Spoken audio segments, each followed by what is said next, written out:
다음 달부터 사실상 코로나 격리 의무가 사라지고 동네 병원과 약국에서도 마스크 의무가 해제됩니다. 코로나 발생 3년 4개월 만에 일상으로 완전히 복귀합니다. 김남국 의원 가상화폐 의혹과 관련해 압수수색 영장에 범죄 수익 은닉 혐의 등이 적시된 것으로 파악됐습니다. 관련 수사가 로비 의혹으로 확대될 전망입니다. SG증권발 주가 폭락 사태 핵심 인물 라더견 씨가 구속됐습니다. 앞서 검찰은 라 대표 일당의 증거인멸 정황도 포착한 것으로 전해졌습니다. 간호법 제정안에 반대하는 의사와 간호조무사 등이 2차 파업에 나서면서 일부 동네 병원과 치과가 휴진했습니다. 스쿨존 교차로에서 정지 신호를 어긴 버스에 치여 숨진 초등학생을 추모하는 발길이 이어졌습니다.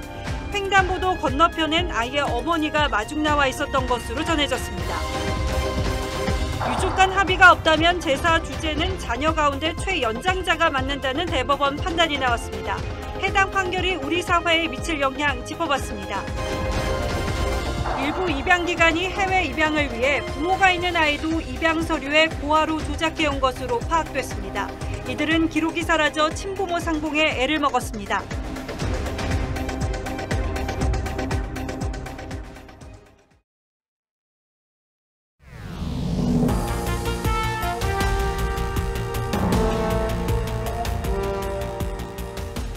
시청자 여러분 안녕하십니까? 뉴스9의 신동욱입니다. 코로나19가 국내에 처음 상륙한 날은 지난 2020년 1월 20일이었습니다.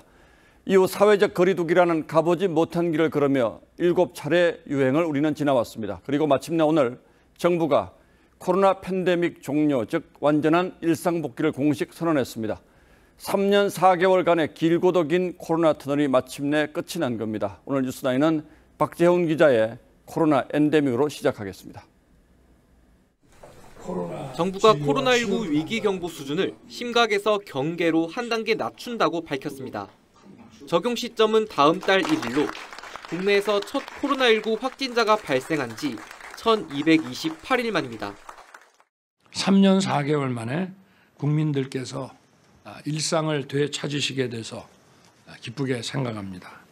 지난 5일 세계보건기구의 공중보건 위기 상황 해제 이후 우리 당국도 자문위원회 등을 거쳐 국내 상황이 안정적으로 관리되고 있다고 평가하고 단계 하향을 결정했습니다.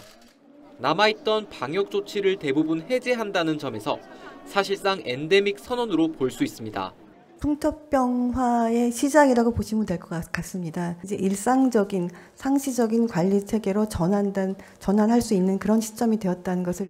특히 빠른 일상 회복을 위해 확진자의 7일 격리 의무와 의원, 약국 마스크 착용 해제를 당초 계획보다 당겨 실시하기로 했습니다. 동시에 의료 체계와 치료비 지원은 당분간 유지하며 엔데믹 연착륙을 준비한다는 계획입니다. 방역당국은 앞으로도 하루 확진자 100만 명 발생에 대비하는 대응 역량을 준비해 감염병 대유행에 중장기적으로 대처해 나가겠다고 밝혔습니다. TV조선 박재훈입니다. 앞으로 가장 달라지는 건 그동안 우리를 가장 힘들게 했던 격리 의무가 해제된다는 겁니다. 권고가 붙어 있긴 합니다만 흔한 감기나 별 차이 없다고 생각하시면 될 것 같습니다. 다만 아주 특수한 계층의 일부 보호 조치는 남습니다. 앞으로 달라질 일상의 구체적인 모습은 최원영 기자에게 설명을 부탁했습니다. 현재 코로나19 확진 판정을 받으면 검사한 날로부터 7일 동안 의무적으로 격리해야 합니다. 그런데 다음 달부터는 5일 격리 권고로 바뀝니다. 사실상 격리 의무가 해제되는 겁니다. 정부는 조속한 일상 회복을 위해 확진자에게 부과되던 7일간의 격리 의무를 5일 권고로 전환합니다. 현재 병원 등에만 있는 마스크 착용 의무도 병상 30개 이상인 병원을 제외하고 모두 해제됩니다.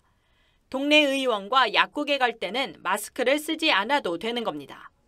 취약시설 방역 조치도 일부 완화돼 요양기관 종사자의 주 1회 선제검사 의무가 사라지고 접촉 면회 시 취식도 가능해집니다. 귀국 3일차 PCR 권고도 종료됩니다. 다만 취약계층 보호를 위해 입원 환자와 보호자의 선제검사는 유지되고 치료비와 백신, 생활지원금 등 정부 지원도 당분간 유지됩니다. 정부에서는 생활지원금하고 유급휴가비를 당분간 그 지원을 유지해서 하지만 이번 조치로 아프면 쉴 권리가 약해질 거란 우려도 나옵니다. 눈치 보면서 쉬어야 되는 것도 또 다시 생기지 않을까라는 염려도 되는 것 같아요. 전문가들 역시 유급휴가나 재택근무 등 제도적 보완이 시급하다는 입장입니다. TV조선 최은행입니다. 자, 이렇게 코로나19 위기 단계가 낮아지면서 그동안 한시적으로 허용됐던 비대면 진료도 종료를 앞두고 있습니다. 정부는 다음 달부터 시범 사업으로 이어가겠다는 입장입니다만 의료계가 크게 반발하고 있어서 구체적인 계획을 내놓지 못하고 있습니다. 걱정하는 분들이 적지 않은 듯한데 어떤 문제가 있다는 건지 이어서 차정성 기자가 보도합니다. 환자가 의사를 직접 만나지 않고 전화나 화상을 통해 상담하고 약을 타는 비대면 진료.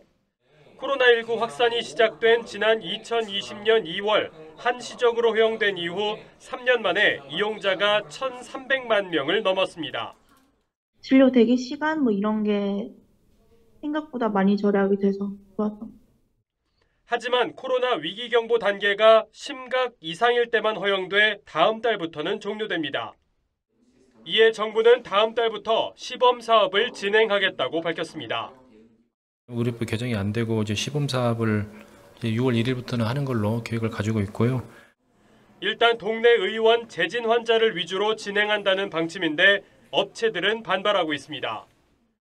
재진 환자라도 병원이 업체와 제휴가 안 돼 있다면 비대면 진료가 불가능하기 때문입니다. 기술적으로 법률적으로 구현하기가 어려울 거라고 보고 있습니다. 민감 정보에 대해서 공유가 되지 않을 거라고. 초진 환자부터 대상에 포함하고 환자나 병원 정보도 공유해야 한다는 겁니다. 의사단체가 원천적으로 비대면 진료를 반대하는 가운데 업체들은 내일 긴급 기자회견을 예고하고 나서면서 시범 사업을 겨우 20일 앞두고 적잖은 진통이 예상됩니다. TV조선 차정승입니다. 민주당 김남국 의원의 60억 가상화폐 보유 논란은 김 의원의 사과 해명에도 불구하고 로비 의혹으로 더 크게 번지는 모양새입니다. 앞서 검찰은 김 의원의 가상화폐 거래가 수상하다고 보고 압수수색 영장을 2차례 청구했는데 저희 취재 결과 당시 검찰은 정치자금법 위반뿐 아니라 범죄 수익 은닉과 조세 포탈 혐의도 영장에 적시된 걸로 확인됐습니다. 이게 어떤 의미가 있는지 최민식 기자가 설명하겠습니다. 김남국 의원의 것으로 추정되는 가상화폐 지갑 주소입니다. 지난해 1월 28일 새벽 2시 위믹스 300개가 빗썸 계좌로 옮겨지더니 5분 뒤에는 10만 개, 4분 뒤에는 31만 개가 옮겨집니다. 이 같은 방식으로 위믹스 136만 개가 넉 달 동안 총 47회에 걸쳐 빗썸과 업비트로 이체됐습니다. 당시 위믹스가 개당 5,000원에서 7,000원 사이를 오갔던 점을 감안하면 100억 원이 훌쩍 넘는 수준입니다. 거액의 가상화폐가 이동하자 FIU는 내부 심의위원회를 거쳐 지난해 7월쯤 검찰에 이상거래를 통보했습니다. 이후 검찰은 김 의원의 지갑에 대해 압수수색 영장을 청구했는데 영장에는 먼저 정치자금법 위반 혐의가 적시돼 있었습니다. 대가성이 없더라도 정치인이 법이 정하지 않은 방법으로 정치자금을 받으면 정치자금법 위반이 되는데 검찰은 상장 전에 코인을 받는 에어드랍이나 싼 가격으로 사는 프라이빗 세일에 김 의원이 연루됐을 가능성도 열어두고 있습니다. 조금 더 정확하게 알려지려면 겨우 이제 수사당국에서 수사를 하는 수밖에 없지 않나. 압수수색 영장에는 범죄 수익 은닉과 조세 포탈 혐의도 기재돼 있었는데 김 의원이 내부 정보를 이용해 수익을 받거나 코인 매매로 세금을 회피했을 가능성도 배제하지 않았습니다. 여당은 권익위의 의원 전수조사와 김 의원에 대한 조속한 수사를 촉구했습니다. 가상화폐 발행인으로부터 받았다고밖에 추정할 수 없다고 이야기를 해요. 로비하기 위해서 그랬다는 말도 있고. 민주당은 자체 진상조사단을 꾸린 지 하루 만에 첫 회의를 열고 지금까지 제기된 모든 의문에 대해 조사하겠다고 밝혔습니다. TV조선 최민식입니다. 민주당이 자체 조사에 들어갔지만 한 발 늦었다는 비판이 많고 의혹은 멀찌감치 달아나고 있습니다. 단순한 이해 충돌이 아닌 업계 전반에 걸친 로비 의혹으로까지 확산하고 있는 겁니다.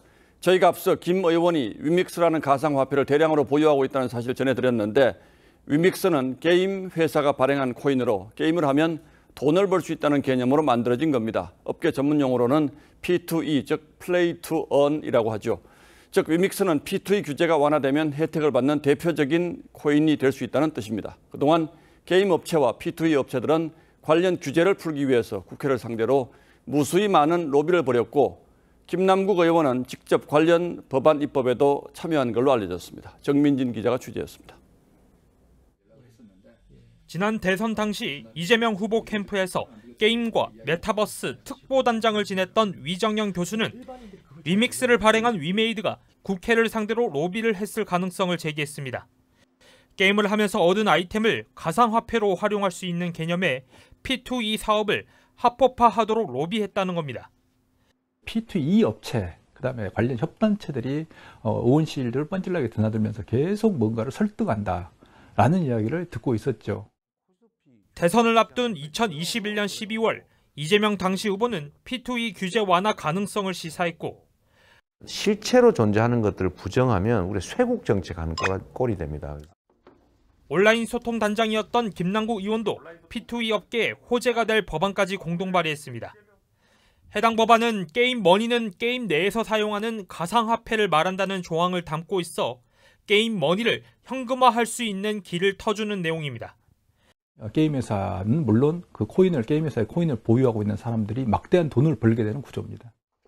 다만 이 조항은 법안 심사 과정에서 다른 법안으로 대체되면서 빠진 것으로 알려졌습니다.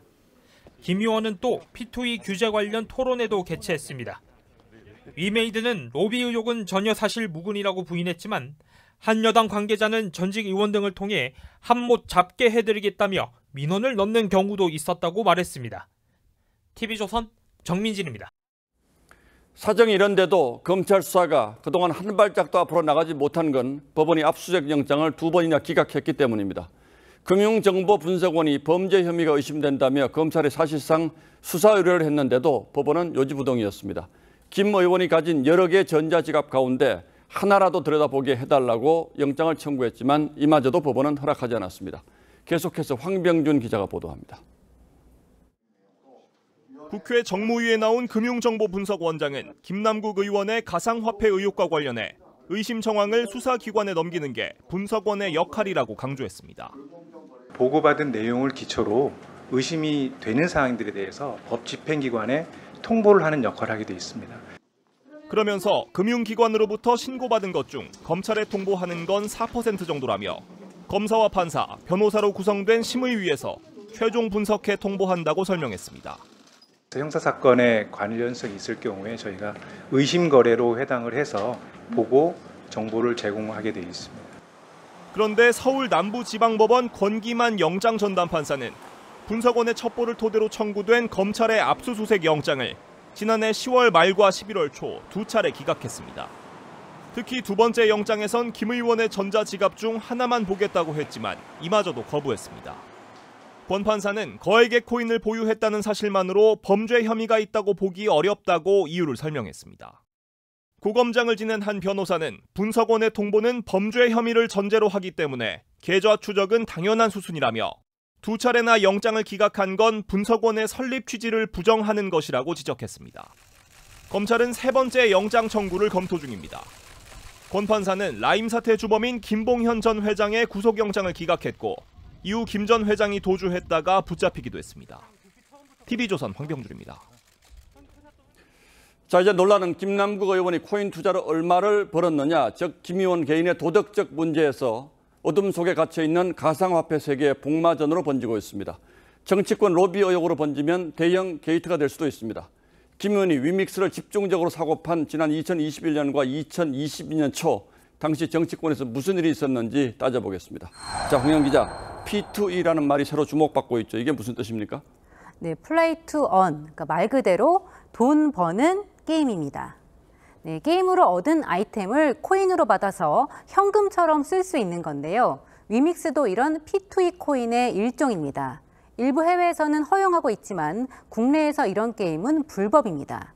그냥 코인을 사고 파는 것만 가능합니다. 자, 그러니까 이 P2E가 합법화가 되면 소위 위믹스 같은 코인은 대박이 나는 거군요. 맞습니다. 현행 게임산업법에는 이 경품을 제공해서 사행심을 조장해선 안 된다고 돼 있습니다.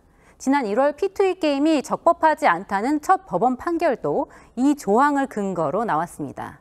지금은 위믹스 사태와 FTX 파산 이후 많이 가라앉아 있지만 2021년에는 규제 완화 움직임이 나타날 때마다 이 P2E 관련 가상자산 가치가 크게 들썩였습니다. 국회의원들이 이런 P2E를 긍정적으로 보고 있다라는 사인을 줘야 되잖아요. 유력 대선 주자가 학폭파를 해준다고 한다. 곧 이제 해줄 거다. 이런 정책 포럼을 열고 뭐 행사를 하는 것만으로도 기대감이 있어서 또 코인이 오르는 거예요. 2021년 당시에 김남국 의원도 이런 움직임에 동참을 했습니까? 네, 그렇습니다. 김남국 의원은 2021년 10월부터 2022년 2월까지 위믹스를 집중적으로 사고 팔았는데요. 바로 직전이었던 2021년 8월 이 가상자산 과세를 밀어주는 소득세법 개정안을 공동 발의했고 2021년 12월에는 이 P2E 업계 수건이었던 법안 발의에 참여합니다. 2022년 11월 위믹스가 최고점을 찍고 급락하던 시점입니다. 이후 1월 P2E 규제 완화를 논의하는 국회 토론회에도 참여했는데 김 의원이 당시 위믹스를 대량으로 사들인 시기와 겹칩니다. 그리고 대선 한 달 전인 2022년 2월 김 의원은 이재명 후보 선대위에서 이 대체 불가 토큰 NFT를 기반으로 하는 이재명 대선 펀드를 추진합니다.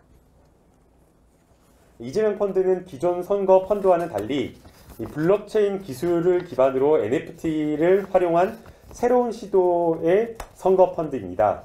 이재명 펀드에 참여한 투자자들에게는 이 펀드 참여 증서가 내장된 NFT 이미지가 제공됩니다.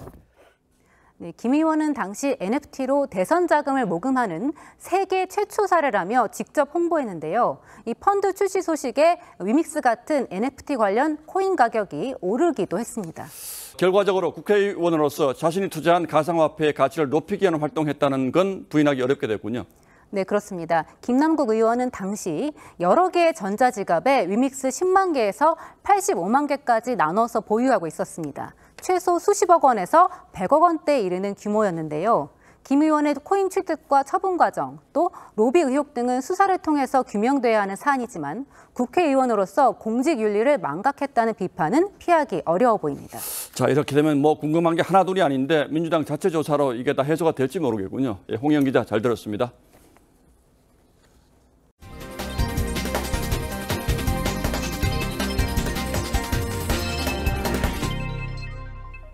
김남국 의원의 가상화폐 파문이 일파만파로 번지고 있는데 또 다른 관련 뉴스가 있습니다.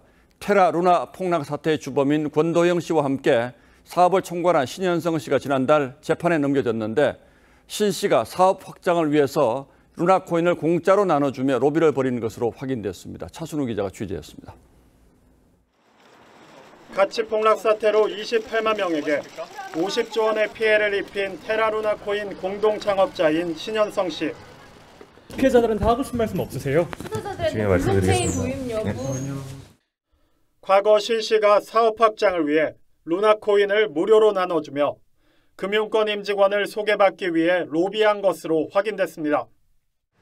검찰 공소장에 따르면 2018년 12월 코인 사업을 추진하던 신 씨는 컨설팅 업체 대표 A씨를 만나 금융기관은 가상화폐 사업에 부정적이라며 대형은행 관계자를 소개시켜달라고 부탁했습니다.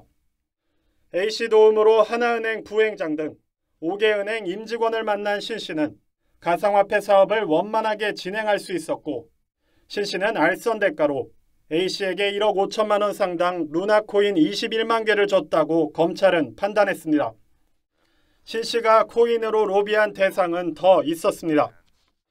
2018년 3월 전 티몬 대표 B씨에게 사업 홍보를 부탁하고 그 대가로 2020년 당시 3억 4천만 원 상당 루나코인 50만 개를 줬습니다. B씨는 이듬해 5월까지 코인을 모두 팔아 38억 원의 수익을 낸 것으로 파악됐습니다. 신 씨 등에 대한 첫 재판은 26일 열립니다. TV조선 차순우입니다. SG 사태의 핵심 인물인 라덕연 씨가 구속됐습니다. 검찰이 구속영장을 청구한 지 11시간 만에 실질 심사를 받고 구속됐는데 이로써 이번 사건 수사가 속도를 낼 수 있게 됐습니다. 한지연 기자가 취재했습니다. 라덕연 씨가 구속영장 심사를 받으려고 법원에 출석했습니다. 9일 체포된 지 이틀 만입니다. 시세 조정 혐의 인정하시나요? 법인 여러 개 만드셨는데 자금 세탁 용도입니까? 검찰은 라 씨가 투자자로부터 넘겨받은 계좌번호와 휴대전화 등 개인정보로 주식을 사고 팔아 주가를 조작하고 이를 통해 얻은 범죄 수익을 빼돌린 혐의로 라 씨에 대한 구속영장을 청구했습니다. 특히 검찰은 영장심사에서 사무실 짐을 빼 보관하라는 윗선의 지시가 있었다는 업체 직원 진술을 강조하며 라 씨의 증거인멸 가능성을 부각한 것으로 파악됐습니다. 라 씨 측은 혐의를 강하게 부인하며 도주 우려도 없다고 반박한 걸로 알려졌습니다.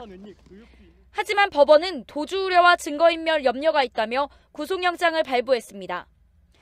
검찰은 라 씨의 최측근으로 투자자를 모집한 2명에 대해서도 구속영장을 청구했습니다. 라 씨와 함께 주가 조작에 가담한 혐의로 구속영장이 청구된 프로골퍼 안모 씨 등 측근 2명에 대한 영장실질 심사는 내일 오전 열릴 예정입니다. TV조선 한지은입니다.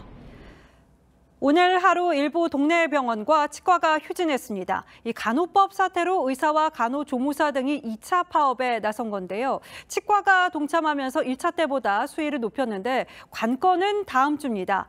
윤석열 대통령이 간호법 거부권을 행사하지 않는다면 규모를 키워서 총파업에 나서겠다는 방침입니다. 윤수영 기자입니다. 서울의 한 치과. 입구에 간호법에 대한 대통령의 거부권을 촉구한다는 내용과 함께 휴진을 알리는 안내문이 붙었습니다. 이제 오시는 분들은 다 저희가 예약을 다 캔슬을, 간호사만 간호법을 탁 만들어서 튀어나가버리고 결국을 피해를 보는 거는 환자들이잖아요. 지난주 1차 파업 후 일부 동네 의원은 오늘 단축 진료로 2차 파업을 이어갔습니다. 환자분들이 물어보시면 저희가 그거에 대해서 말씀드리고 그다음에 한 3일 전에 4시까지만 진료한다 그래서. 진료를 일찍 마친 의사와 간호조무사들은 간호법 반대 집회에 참가했습니다. 간호학법 폐기하여 국민건강 지켜내자! 지켜내자! 지켜내자! 지켜내자! 주최 측은 전국적으로 간호조무사 2만 명, 응급구조사와 임상병리사 등을 포함하면 4만여 명이 참여했다고 밝혔습니다. 이에 맞서 간호협회는 간호법의 조속한 공포를 요구하며 임원진이 사흘째 단식 농성을 이어가고 있습니다. 전국의 간호사와 간호대학생 여러분도 자신의 권리를 찾기 위해 싸움을 끝까지 멈추지 말아주시길 부탁드립니다. 간호법은 오는 16일 국무회의에 상정될 예정이라 다음 주가 간호법 사태의 분수령이 될 전망입니다. TV조선 윤수영입니다. 조상의 재산은 자녀 가운데 최연장자가 맡는다는 대법원 판단이 나왔습니다. 아들, 딸 구분하지 않고 나이가 많은 자식에게 우선권을 부여한다는 것으로 재산을 누가 주재할지 유족 간 합의가 이뤄지지 않을 경우를 전제로 한 판단입니다. 그동안 아들에게 우선권을 줬던 판례를 바꾼 것이기도 합니다. 이 판단을 모든 경우에 일반화할 수는 없겠습니다만 오늘 대법원 판단에 다양한 의견이 쏟아진 만큼 시사한 바도 적지 않아 보입니다. 유교 관습을 중심으로 하는 우리 사회에서 제사가 갖는 의미가 간단치 않기 때문일 텐데요. 대법원은 판단의 근거로 성별에 의한 차별 금지를 들었습니다. 이번 판결의 의미와 파장 주원진 기자가 좀 더 짚어봤습니다. A씨는 남편과 사이에 딸 둘을 낳고 살았습니다. 그런데 남편이 내연녀와 동거하다 아들을 낳은 뒤 사망했고 2017년 내연녀가 남편의 화장에 납골당해 봉인하자 A씨는 혼외 아들 등을 상대로 유골반환 소송을 제기했습니다. 1, 2심은 내연녀 측의 손을 들어줬습니다. 유골에 대한 권한은 민법상 제사 주재자에게 있는데 아들이 우선이라는 2008년 판례에 따른 겁니다. 그런데 대법원이 제사 주재자는 가족 간 협의로 정하고 협의가 안 되면 성별 적서에 관계없이 최연장자가 우선한다며 원심 판결을 파기환송했습니다. 재판부는 장남 또는 장손자 등 남성 상속인을 우선하는 기존 판례가 성차별을 금지한 헌법 정신에 맞지 않는다고 강조했습니다. 또한 우리 사회가 남성 중심 가계계승 의미가 퇴색했고 남성이 제사 주재자로 더 적합하지도 않다고 덧붙였습니다. 여성 상속인에 대한 차별을 정당화할 만한 합리적인 이유는 없습니다. 이번 판결은 대법원이 사회 변화에 맞춰 15년 만에 아들 우선에서 최연장자로 판례를 변경한 것으로 해석됩니다. 하지만 가족 간 합의가 원만치 않거나 자식이 제사 주재를 원하지 않을 경우 또 다른 분쟁이 생길 수 있다는 우려도 제기됩니다. TV조선 주원진입니다. 경기도의 한 아파트에서 중국 동포가 이웃에게 흉기를 휘둘렀습니다. 2명이 숨지고 1명이 크게 다쳤습니다. 중국 동포가 인터넷 도박으로 돈을 잃은 게 화근이었습니다. 구재영 기자가 취재했습니다. 경찰차가 긴급 출동하고 아파트 단지 앞에서는 119 구급대원들이 분주히 오갑니다. 어제 저녁 8시쯤 경기 시흥의 한 임대 아파트에서 중국 동포 30대 A씨가 이웃들에게 흉기를 휘둘렀습니다.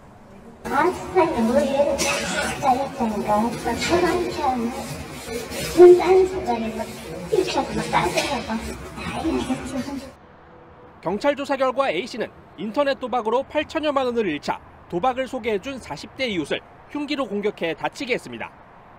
A씨는 이후 평소에 앙심을 품었던 13층 이웃 2명을 찾아가 화풀이를 했고 60대와 70대 주민 2명은 끝내 숨졌습니다. A씨는 흉기를 든 채 다른 층 이웃집도 찾아갔지만 다행히 집이 비어있어 추가 피해는 없었습니다.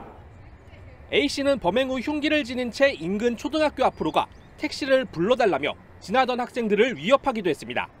주로 그 피해자 집에서 그 인터넷 도박을 주로 했습니다. 앙심을 품었다고 일단 1차 진술.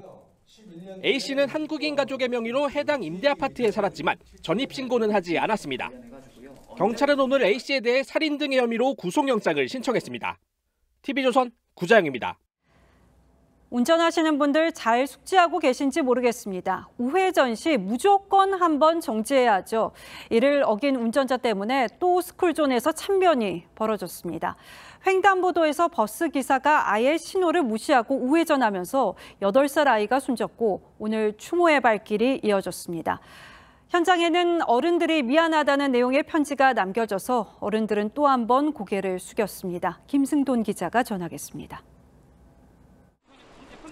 수원 시내 한 어린이 보호구역 교차로입니다. 횡단보도 신호등 아래 하얀 국화꽃이 수북하게 쌓였습니다. 아이들이 좋아하는 과자와 음료수, 인형도 놓여 있습니다. 일부 추모객은 어른들이 미안하다는 편지도 남겼습니다.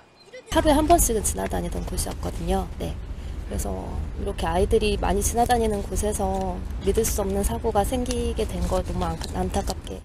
어제 낮 이곳에서 하교하던 8살 A군이 우회전하던 시내버스에 치여 숨졌습니다.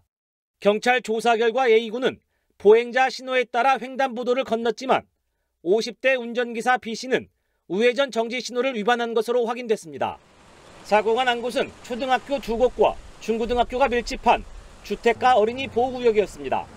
하지만 차고지가 근처에 있어 버스 등 차량 통행량이 많았습니다.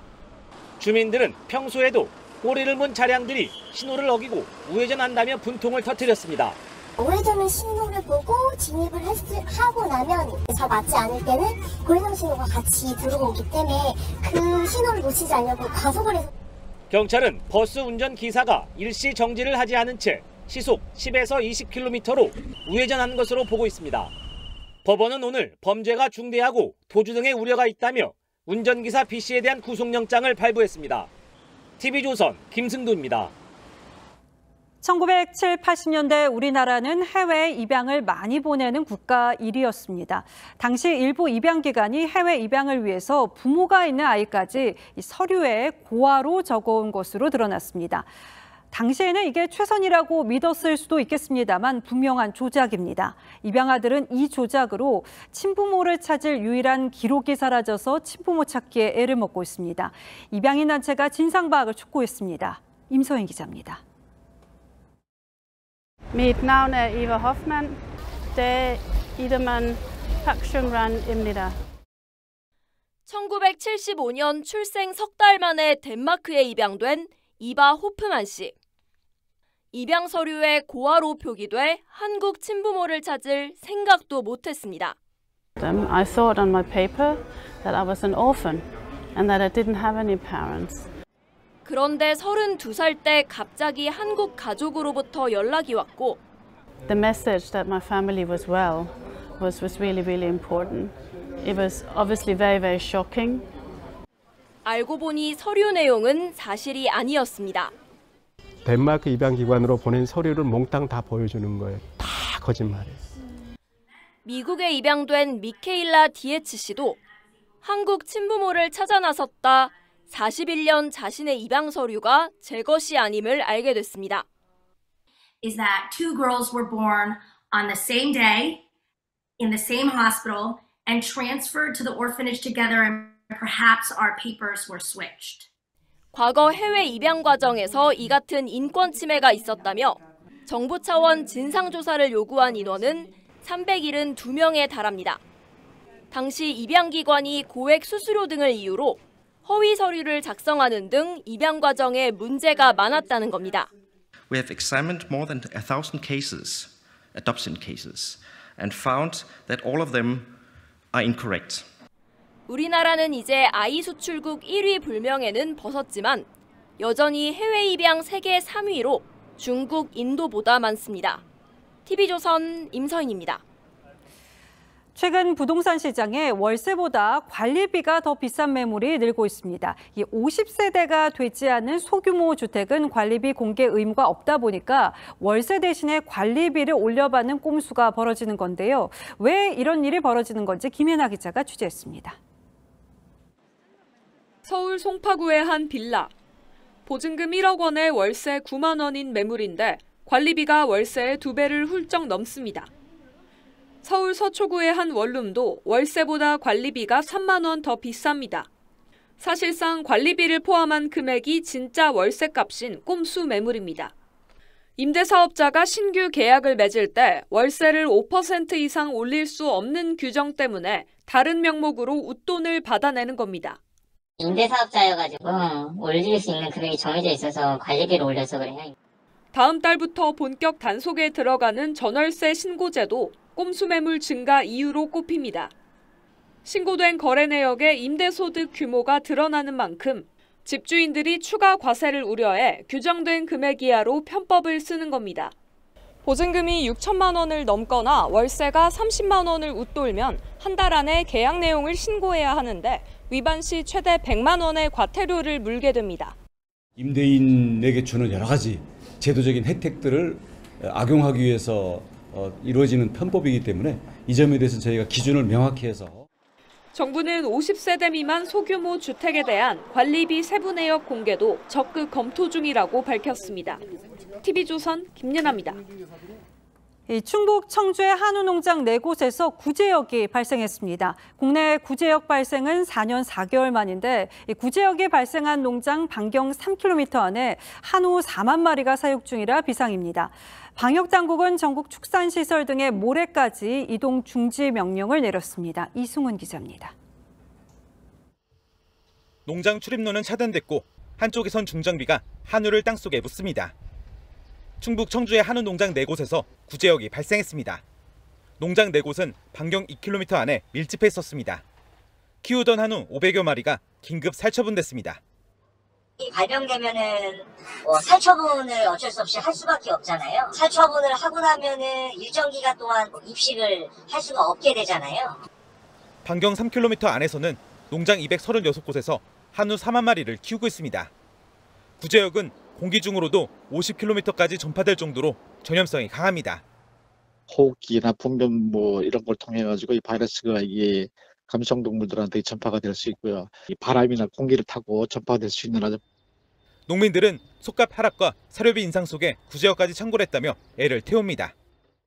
속값도 하락되고 사료비는 올라가고 구제역까지 걸리면 좀 어렵겠죠. 방역당국은 올해 13일까지 전국의 소와 돼지 양 축산시설에 대해 종사자와 차량 이동 중지 명령을 내렸습니다. 2019년 1월 이후 4년 4개월 만에 발생한 구제역으로 삼중고를 겪게 된 축산농민들의 한숨이 깊어지고 있습니다. TV조선 이승훈입니다. 구글이 챗GPT에 대항할 인공지능 챗봇을 전 세계에 공개했습니다. 직접 테스트해보니까 우리나라 대통령을 묻는 질문에 엉뚱한 답을 내놓기도 했는데요.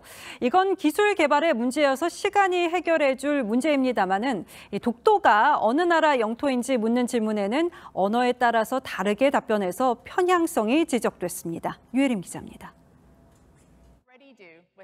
구글이 자체 개발한 인공지능 챗봇 바드를 전 세계 180개국에 전면 개방했습니다. We are removing the waitlist and opening up BARD to over 180 countries and territories. 이번엔 영어 외에 한국어와 일본어 서비스를 선보여 주목받았는데 여전히 불안정합니다. 지난 3월 공개 시연 당시 제임스 웹 우주망원경에 대한 오답으로 논란이 된 데 이어 이번에 공개된 버전도 엉뚱한 답이 이어진 겁니다. 한국의 대통령이 누군지 묻자 캘리포니아 지진 뉴스를 찾을 수 없다며 생뚱맞은 답변을 합니다. 한국어가 서툴러 질문을 제대로 이해하지 못한 겁니다. 같은 질문도 언어에 따라 대답이 달라집니다. 독도가 어느 나라 영토인지 묻는 질문에 한국어로 물었을 땐 한국 영토라고 답하지만 일본어로 물으니 일본의 영토라고 답합니다. 언어별로 편향된 데이터를 학습해 대답이 바뀌는 겁니다. 데이터에 기반해서만 그대로 학습을 하기 때문에 원래 데이터, 그러니까 텍스트에 있는 그 편향성을 그대로 학습을 한 거죠.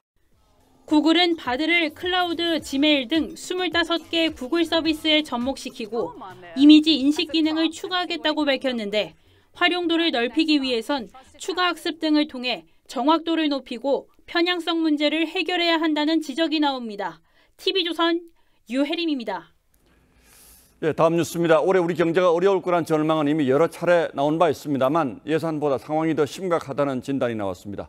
국제기구들이 줄줄이 성장률 전망치를 낮춘 데 이어서 국책기관인 KDI도 올해 성장률을 1.5%까지 내려잡았습니다. 반도체를 중심으로 경기가 반등하지 못하면 1%대 초반까지 떨어질 거란 분석도 나왔습니다. 배상윤 기자가 보도합니다. 인천 남동 공업단지의 한 모터 변속기 판매업체. 일부 기기가 멈춰 있고 재고도 쌓여 있습니다. 지난 7년간 20%를 넘던 영업이익은 올해 0% 수준으로 떨어졌습니다.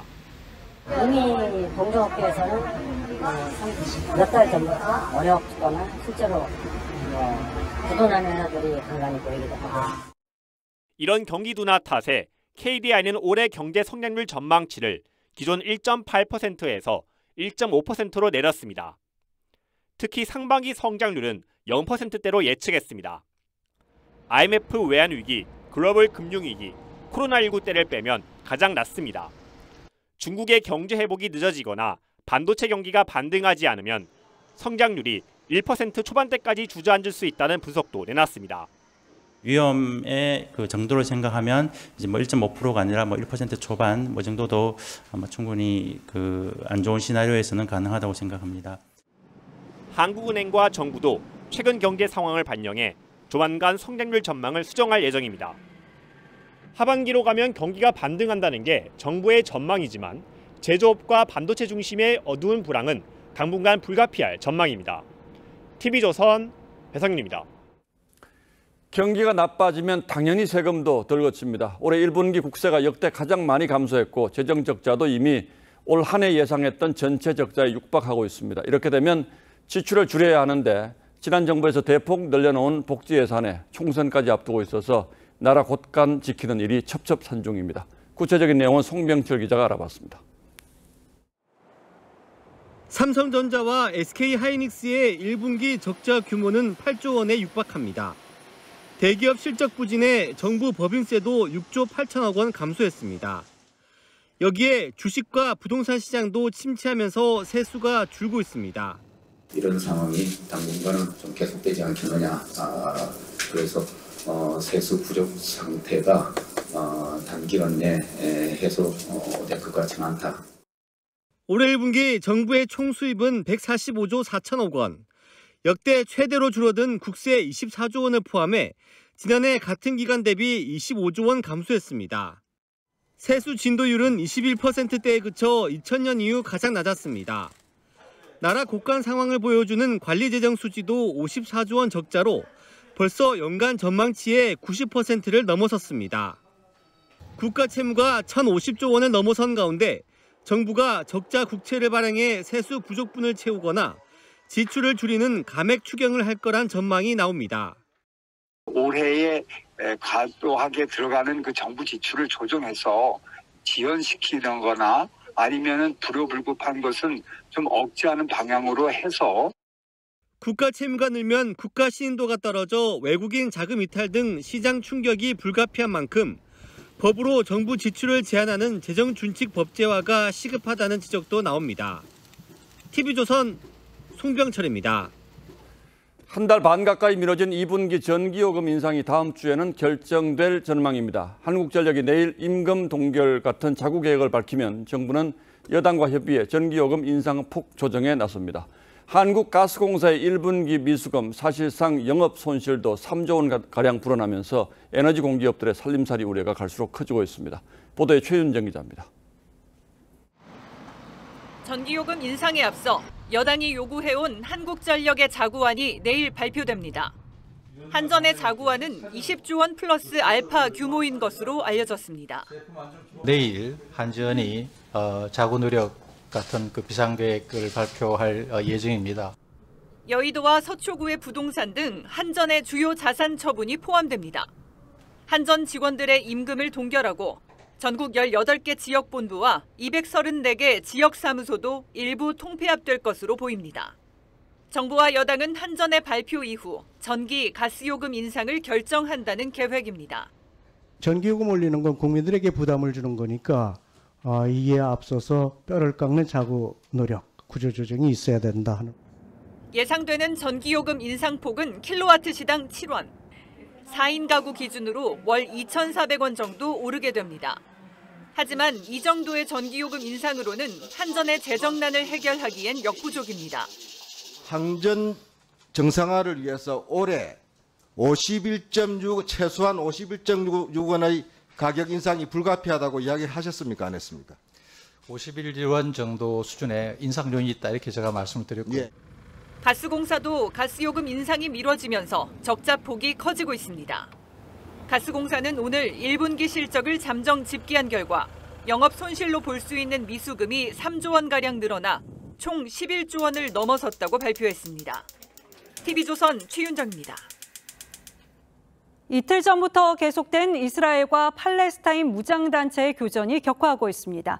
이 가자지구 안에서 양측의 로켓 공격과 공습이 반복되면서 사상자가 속출했습니다. 이스라엘은 방공 시스템인 아이언돔으로 이 무장단체의 로켓 공격을 요격하는 장면을 공개하기도 했습니다. 김자민 기자입니다. 하늘 위로 솟구친 섬광이 무언가를 쫓으며 지그재그로 움직이다 잇따라 폭발합니다. 이스라엘의 방공망 아이언돔이 팔레스타인 무장단체 이슬라믹 지하드가 쏜 로켓을 요격하는 장면입니다. 이스라엘군이 팔레스타인 가자지구를 이틀째 공습하자 이슬라믹 지하드 역시 밤새 로켓 수백 발을 쏘며 대응했습니다. حتى يرتدع وحتى يعرف أن شعبنا الفلسطيني غير متروك لوحده. 로켓 대부분은 공중에서 요격됐지만 이스라엘 영토에 세 발이 떨어지기도 했습니다. 이스라엘은 가자지구 내 무장단체 거점 150여 곳을 공격했다고 밝혔는데 이 과정에서 팔레스타인 어린이 5명을 포함해 25명이 숨지고 70여 명이 다쳤습니다. ברגעים אלו ממש כוחותינו תוקפים בעוצמה ברצועת עזה וגובים מחיר יקר מארגוני הטרור. 이번 교전은 이스라엘에서 투옥하던 이슬라믹 지하드 지도자가 단식 농성을 벌이다 사망하면서 시작됐습니다. 교전 중단을 위해 유엔이 대처 방안을 논의하고 이집트가 중재자로 나섰습니다. 그러나 이슬라믹 지하드의 핵심 간부가 이스라엘 공격으로 잇따라 숨지면서 양측의 충돌은 더 확산할 가능성이 커지고 있습니다. TV조선 김자민입니다. 이 가야 고분군은 후기 가야 사회를 주도했던 지배층의 무덤군으로 고대 가야 문명을 보여주는 유산인데요. 세계 문화유산 등재가 유력시되고 있습니다. 이정민 기자가 보도합니다. 아라가야의 지배수장들 무덤인 경남 하만 마리산 고분군. 신라에 흡수된 비화가야 지배자들이 묻힌 창녕 교동과 송현동 고분군. 드넓은 잔디 위로 군집을 이루는 둥근 고분의 모습이 장관입니다.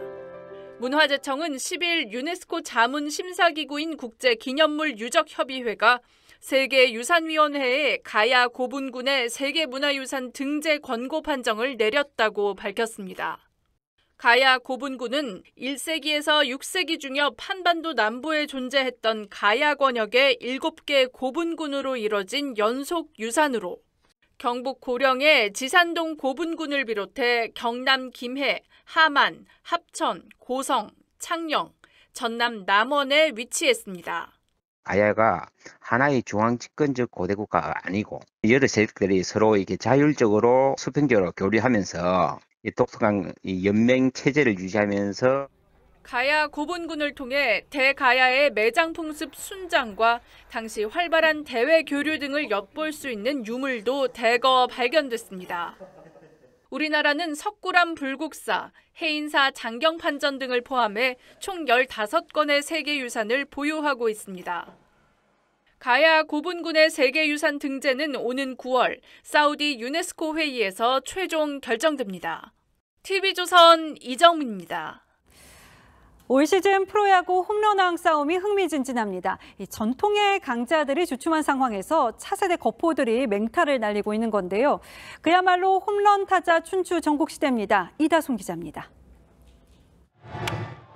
한화의 3번 타자 노시환이 삼성 원태인의 체인지업을 시원하게 받아쳐 왼쪽 담장을 넘깁니다. 이어지는 타석에선 자신감이 배가 됐습니다. 타격 자세가 무너지며 무릎을 꿇은 채 타격했지만 정말 제대로 맞았습니다. 타구는 경기장 밖을 넘어가는 비거리 140m의 초대형 장외 홈런이 됐습니다. 3경기 만에 다시 연타석 홈런이 날린 노시환은 올 시즌 더 이상 미완의 유망주가 아닙니다.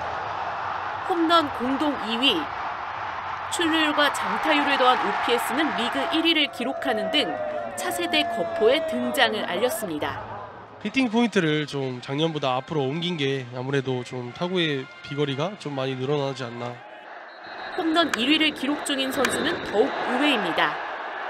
올 시즌을 앞두고 4년 총액 65억 원의 LG 유니폼을 입은 박동원은 가장 넓은 잠실 야구장을 홈구장으로 쓰면서 가장 많은 홈런을 때렸습니다. 많이 치면 좋고 그리고 또 제가 홈런으로 팀이 좀 많이 이겼으면 더 좋겠습니다. 지난해 홈런왕 박병호를 비롯해 김재환과 최정 등 전현직 홈런왕들이 잠시 주춤한 올 시즌 프로야구. 홈런왕 싸움은 춘추 전국시대로 시즌이 갈수록 흥미를 더해가고 있습니다. TV조선 이다솜입니다.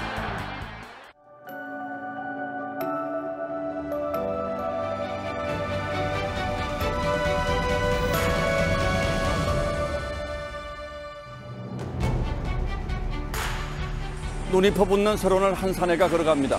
침을 뱉자 공중에서 얼어붙습니다. 영하 50도 동토를 가로지르면서도 사내는 별 걱정을 안 했습니다. 옷도 단단히 껴입었고 성냥뭉치에 도시락까지 챙겼으니 말입니다. 호위하듯 개 한 마리도 동행했고요. 사내는 젖은 발을 말리려고 불을 피우지만 나무에서 떨어진 눈에 곧 꺼져버립니다. 사내는 온몸이 마비된 채 잠에 빠져들고 개는 또 다른 인간을 찾아 떠납니다. 잭 런던의 단편소설 불지피기는 얼어 죽는 과정을 극사실적으로 묘사합니다. 자연의 섭리 앞에서 인간의 모든 시도와 저항은 오만일 뿐입니다. 김정은 위원장이 러닝셔츠 바람으로 담배를 든 채 보고를 받습니다. 전용 열차에 마련된 집무실이죠. 창문과 벽, 바닥까지 특수방탄 처리를 했고 박격포로 무장했습니다. 응급수술을 할 수 있는 의료심과 비상용 소형 헬기까지 갖췄다고 합니다. 하지만 방탄열차의 본질은 두려움입니다. 국회가 하루도 쉬지 않고 열리고 있습니다. 민주당이 요구해 주말 공휴일에도 문을 열어서 269일째 신기록을 늘려가고 있습니다. 시급한 민생 때문이라는데 정작 상임위 계류 법안들은 도리어 이렇게 쌓여만 가고 있고 의원들은 외유를 떠나곤 했습니다. 걸핏하면 빈 채로 달리는 여의도판 방탄열차입니다. 아무도 타지 않은 방탄열차 연료비는 물론 국민들의 몫이고요. 누구를 그리고 무엇을 위한 방탄인지는 따로 설명할 필요가 없을 겁니다. 이재명 대표의 보궐선거 출마일에 민주당이 겹겹이 둘러싼 방탄막은 헤아리기도 힘들 정도입니다. 그래도 열차는 멈출 생각이 없습니다. 민주당은 한 발 더 나아가 내년 총선 이후 방탄열차 준비에까지 나선 걸로 보입니다. 하급심 유죄 판결을 받은 사람을 공천에서 부적격 처리하는 문구를 삭제했습니다. 1, 2심에서 유죄가 나도 공천을 받을 수 있게 한 겁니다. 이건 누구를 위한 걸까요?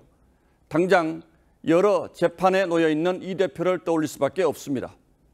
당헌까지 바꿔 대표직을 유지시켰는데 공천 규칙인들 대수롭겠습니까? 본인은 아직 손사래를 치고 있습니다만 1심에서 이미 실형을 선고받은 조국 전 장관 역시 일단 공천받을 수 있는 길이 열렸습니다. 이것뿐만이 아니죠. 국회 행정안전위에는 이 대표의 선거법 위반 처벌을 막는 법안까지 상정되어 있습니다. 행위, 경력, 재산에 관해서 허위 사실을 공표하면 처벌하는 선거법에서 행위를 삭제하는 법안입니다. 이 대표가 김문기 씨를 모른다고 한 것도 행위에 해당하는 것이니 처벌할 수 없게 되는 것이죠. 김남국 의원을 비롯한 친명계는 이 법안을 발의하면서 심지어 소급 적용한다는 위헌적인 조항까지 덧붙였습니다.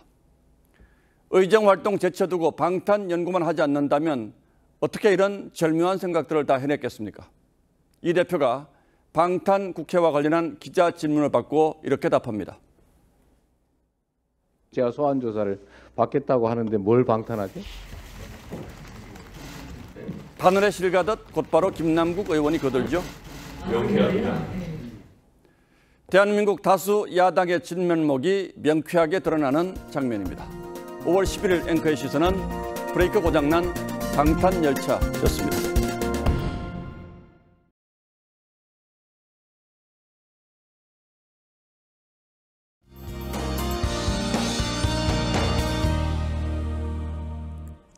여름이 우리 곁으로 빠르게 다가오고 싶은 걸까요? 오늘도 서쪽은 낮 동안 초여름 더위가 이어졌습니다. 내일은 이 더위의 기세가 조금 수그러들겠지만 여전히 평년을 웃돌 것으로 보입니다. 또 아침과의 기온차도 여전하니까요. 건강관리 잘 해주시기 바랍니다. 내일 이른 아침 운전대 잡으신다면 서행운전 해주셔야겠습니다. 수도권과 충청, 전라를 중심으로 가시거리 1km 미만의 안개가 끼겠고요. 당분간 강원 산지로는 더욱 짙은 안개가 예상됩니다. 중서부 지역의 오존 농도 내일도 높게 나타나겠습니다. 또 오전에 잠깐 수도권과 충남의 미세먼지 농도도 높을 것으로 보입니다. 비교적 선선했던 동쪽 지역, 내일은 오늘 낮보다 1에서 4도가량 높겠고요. 출근길 10도 안팎을 오르내리겠습니다. 내일 중부지방 가끔 구름 많은 가운데 남부와 제주는 우중충할 텐데요. 밤에 제주부터 비가 시작되겠고요. 모레는 남해안에서도 5mm 내외의 비가 내릴 전망입니다. 날씨였습니다. 5월 11일 목요일 뉴스9는 여기서 모두 마치겠습니다. 시청해주신 여러분 고맙습니다.